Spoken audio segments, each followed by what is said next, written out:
Pessoal, idades mínimas para você ser deputado, para ser senador, para ser presidente. Não sei se você sabe disso, mas existem as idades. Para tal cargo, você tem de ter a partir de tantos anos. E tem havido uma discussão para mudar, alterar algumas idades, ou seja, baixar ainda, a pessoa ainda mais jovem já poder assumir alguns cargos. É uma proposta de emenda à Constituição. A Isabel Mega está aqui com a gente, a Clarice Oliveira também está com a... Aliás, eu não te vi, hein, hoje, então bem-vinda, querida. Bom dia para você. Bem-vinda aqui, bom dia.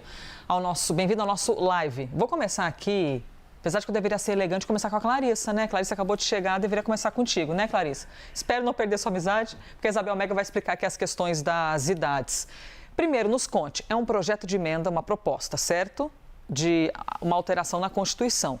Mas a pergunta, Isabel Mega, isso aí atende o interesse de quem? Alguém está querendo mais jovem assumir algum cargo?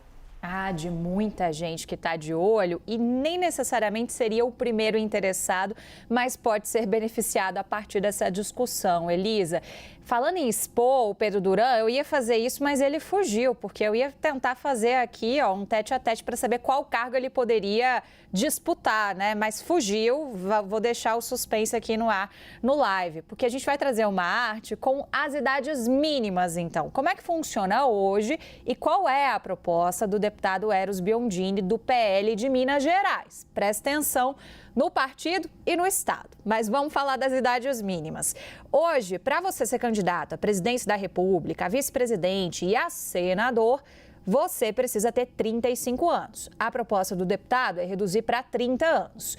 Governador e vice-governador, hoje você precisa ter 30 anos. A proposta, 28 anos. Deputado federal, estadual e prefeito, hoje 21 anos. A proposta, 20 anos, um aninho a menos. Elisa, quais políticos poderiam ser beneficiados eventualmente por isso? O número 1 seria Nicolas Ferreira. E por que a gente chama a atenção dele? Porque ele é do mesmo partido, do mesmo estado, do deputado Nicolas Ferreira, que tem algumas pretensões. Fala ali em disputar o Senado no ano que vem por Minas Gerais, então poderia ser beneficiado por essa PEC. Fala em disputar o governo de Minas Gerais, poderia ser beneficiado também por essa PEC. E aí eu fui fazer aqui uma espécie de busca pelas idades dos parlamentares, alguns que têm alguns planos políticos daqui para frente que estão sendo muito falados no contexto dessa PEC.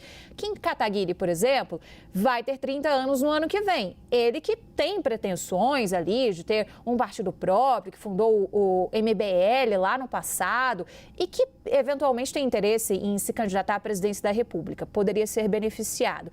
João Campos, que é o prefeito de Recife, tem muita gente falando dele, mas não necessariamente ele poderia ser beneficiado. Se o plano fosse presidência, sim. Mas tem uma avaliação ali de que ainda está cedo, de que ele poderia percorrer o caminho da prefeitura para o governo de Pernambuco. Aí não interferiria tanto a PEC.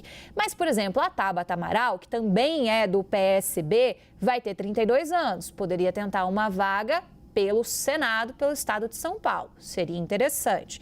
E o Nicolas Ferreira vai ter 30 anos, também poderia ser ali aclamado também por essa possibilidade se essa PEC passasse. Elisa, essa PEC nasce ali como um fruto, segundo o deputado, de um desejo de você rejuvenescer a política. Ele nega qualquer intenção de beneficiar o colega dele, Nicolas Ferreira, porque ele diz que ele próprio poderia não ser beneficiado, porque o Nicolas tem mais chances de vencer ao Senado do que ele, por ser um nome mais popular. Mas bora lembrar que ano que vem são 2 vagas ao Senado, então não necessariamente a gente vai ter esse efeito. Essa PEC, segundo o deputado me disse, também teve o aval do presidente do PL, Valdemar Costa Neto. Ele não apresentou essa ideia ali para os deputados sem antes fazer essa consulta ao presidente do partido dele. Ele disse que o Valdemar Costa Neto deu esse aval. Segundo ele, isso foi conversado com Nicolas, Nicolas conversou com o Bolsonaro e, nas palavras dele, o ex-presidente da República também teria dado uma sinalização positiva nesse sentido, Elisa. Então tem muita gente que está interessada nesse contexto todo, porque isso pode fazer bastante diferença no jogo político para 2026, seja nas disputas à presidência, a governo estadual ou até mesmo ao Senado Federal, que é um ponto mais interessante justamente por conta desse fator da gente ter 2 vagas no ano que vem. Elisa, vai passar essa PEC? É a pergunta inicial, porque a gente está neste início de um ano legislativo, vindo aqui falando de diversas propostas que são apresentadas, sobretudo por parlamentares da oposição, e não necessariamente essas propostas vão ser encaminhadas, porque o caminho de uma PEC é extremamente longo, a PEC não foi protocolada ainda, ele está perto de conseguir as assinaturas, mas ainda não conseguiu. Então, isso depende muito ali de você encontrar, de fato, um meio de articulação. O presidente da Câmara, Hugo Mota, vê com bons olhos essa PEC, então pode ser um caminho também. Vai passar, e na hora já me veio aqui à cabeça uma música do Chico Buarque, que fala: vai passar nessa avenida um samba popular, mas nem tão popular assim, né? Porque para algumas pessoas isso é mega impopular, dizer assim, não, que absurdo você mudar a idade, né? Você já tem uma decisão que, será que vai ser tão alterada? Vocês viram aí na arte da Isabel Mega, 2 anos de alteração, acho que por o Senado, quer ver? Olha lá, o que está no meio, tá? Para você ser governador ou vice-governador, você tem de ter pelo menos 30 anos. Aí, na proposta, mudariam para 28. Será que a gente amadurece tanto? Claro, depende da experiência de cada um na vida, né?